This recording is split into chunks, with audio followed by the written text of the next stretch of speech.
Hello and welcome to my channel. My name is Psychic Samira, and in today's reading we will look at what past experiences are affecting your current love life. So if you felt guided to click on this video, there must be a message here for you, and let us see what past experiences are affecting your love life. The Magician reversed, Six of Cups reversed. So this is definitely your childhood. You might have felt powerless in a way in your childhood in regards to how other people treated you. You might have felt stuck in some way in your childhood. So for example, you had an abusive parent and there was no way out for you. That was your parent. You couldn't stop them from treating you poorly, and you really felt powerless to that. But now you need to remember, because what happens is when we are traumatized like that in our childhood, as we grow up and move on, sometimes we stay stuck in those emotions, we stay stuck in those perceptions.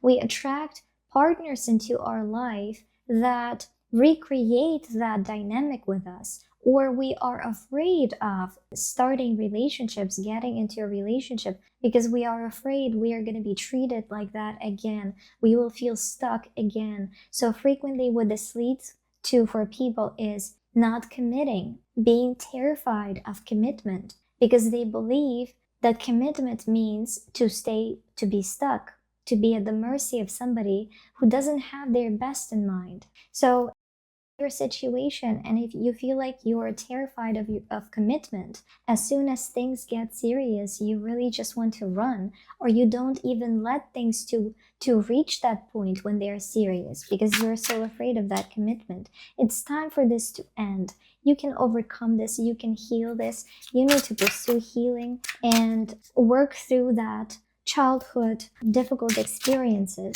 So again, I see this childhood trauma here. So definitely what is influencing you is your childhood experiences, and these can be different for different people, but you really need to reflect on what kind of childhood did I have? What kind of dynamic did I experience with my parents? What kind of relationship they had?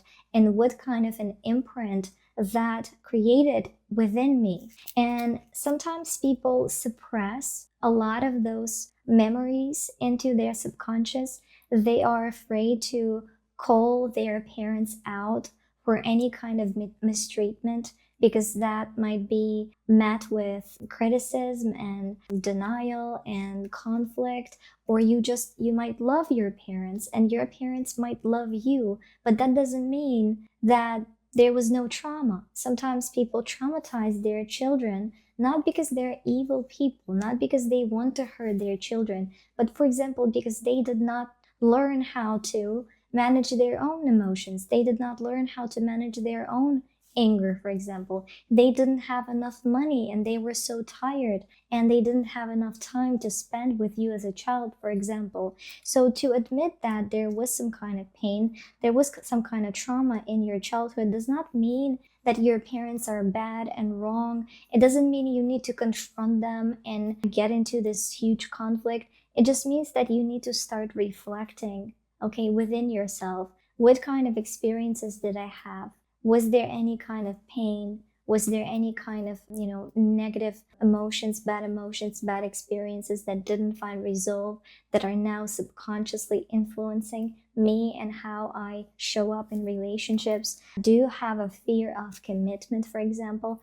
Do you associate commitment with staying stuck in at the mercy? Okay, so this is definitely something that you need to look at, because it is influencing your current relationships, and if it's going to influence them for as long as, until you work through this. So what else do you need to know? Again, the feeling of powerlessness is coming through. Feeling powerless also can be related to money. So maybe you come from a family that didn't have enough, and maybe you really felt like that, you felt some kind of, in some way, inferior to others, like you don't deserve, you're not the same as other people who have enough, you don't deserve respect or love until you have enough.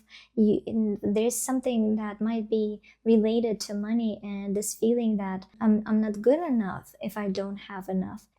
At the same time, this feeling of powerlessness, you might not know how to create enough. So that is definitely something that has to be worked with as well. And this theme that is coming through is powerlessness. So learning how can you work with this feeling, work with this trauma, and find a way to empower yourself, because there is a way for you to do so.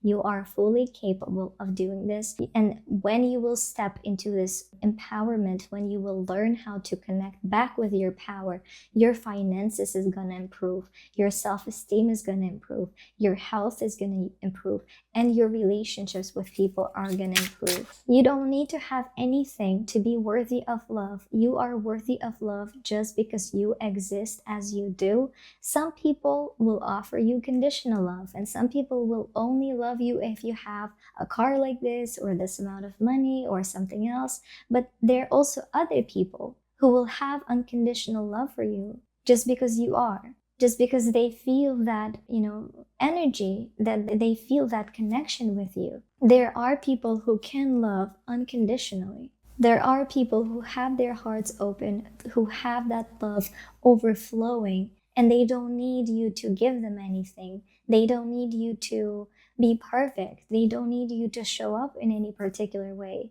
But if you don't believe this yourself, you will fear people like that. You won't trust them because you will be suspicious of them, as well as you will not be an energetic match to attract them into your life. And if you do, you will sabotage it. So really what you need to look at is learned helplessness, okay? And how can you work through that learned helplessness? Deserving as well. The concept of deserving. So what do you believe you deserve? Do you believe that you need to earn love with money, for example? And again, it all goes back to your childhood. And until you work through this, it's going to influence your relationships in the present, keeping you up at night, kind of tormented by these fears, by these negative emotions. So it's time for you to move forward. It's time for you to overcome. You have what it takes. You might reach out for help, okay? And work with your emotions, work with your perceptions and your beliefs to overcome this. So if you enjoyed this reading, please like, share, and subscribe. And if you would like to get a personal reading, you can find the link for that in the description of this video. Thank you so much for watching, and bye.